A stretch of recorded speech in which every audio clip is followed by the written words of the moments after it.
Matapos ang ilang mga activities, kapansin-pansin ng ating mga participants ay nagsisimula na magligpit ng kanilang mga tents.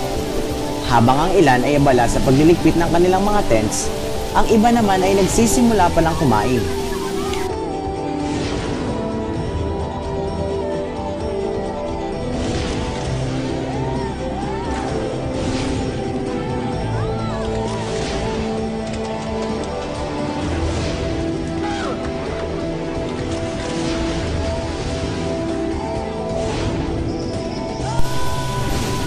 Parehas lamang ang sitwasyon sa Girls Camp.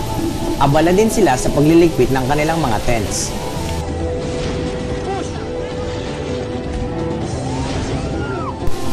Bago mag-uwian, ay nagtanong-tanong ako sa ilang participants kung ano ba ang masasabi nila sa pagtatapos ng Rovers Camp. Bakit parang malungkot ka ata? Hindi ko makakalimutan yung sugat ko. Ano ba yung mga masayang alaala mo rito sa Makiling? Yan yung extreme challenge. Saya kahit puro gasgas ako sa tubig. Bitin kami sa activity. Paano mo nasabing bitin sa activity? Hindi masyado na-accommodate na. Pinapalit natin si ano, Robert leader. Ito po ang rover leader ng Beach Lion. Ano masasabi mo sa pagtatapos ng Rovers Camp sa Makiling? Masaya siya. The best ang experience. Doon nakakabilin eh. Hanggang Makiling may ash pa rin ako. Siguro kung pagbibigyan ka ng pagkakataon pumili ng kung ilang araw mag-stay, mga ilang araw gusto mag-stay dito? Linggo. 1 week, no? Super bitin talaga.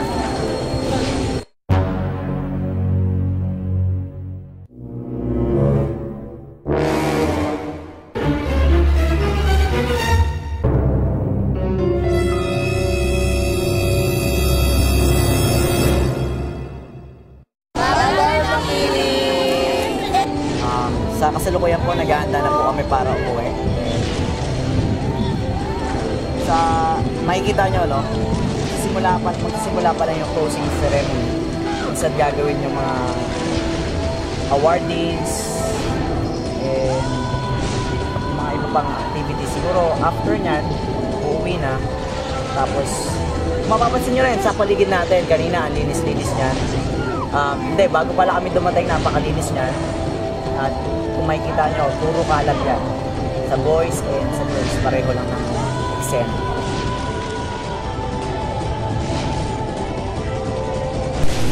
Nagsimula na magtipon-tipon ang mga estudyante sa Grand Arena at sila ay sabik na makauwi. Subalit, hindi nila ito magawa kung marami pa ring duming nakakalat.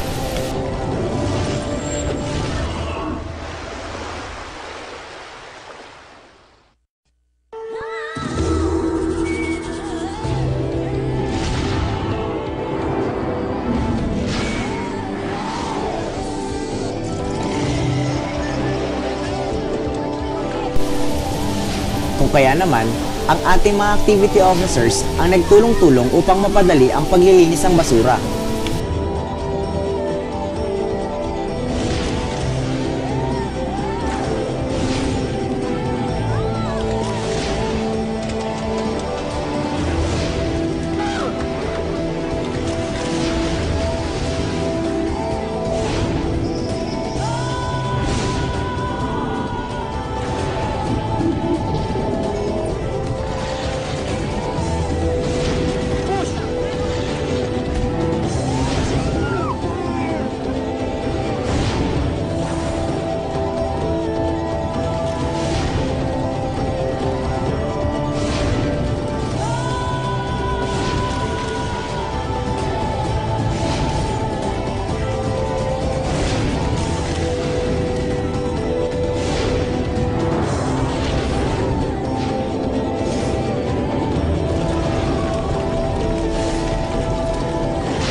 Yan po, no? So, uwian na po. And yung mga ibang tao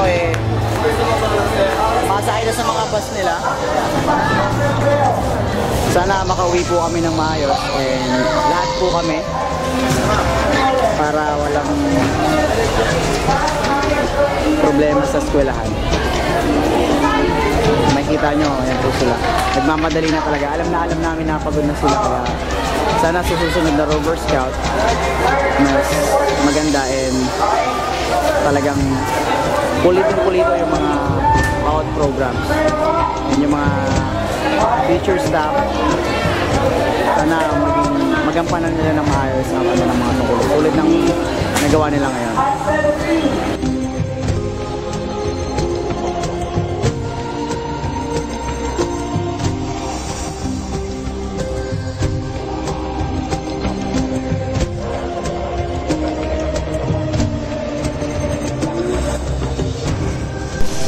At sa wakas, natapos na din ang kauna-unahang Rovers Camp. Sa aming paglisan sa Mount Makiling ay baon namin ang masasayang alaala at hindi makakalimutang karanasan na dulot ng unang Rover Scout Camp 2011. Muli, ako ang inyong host kasama ang Gets More Production na nagsasabing maraming salamat po at hanggang sa muli. Paalam!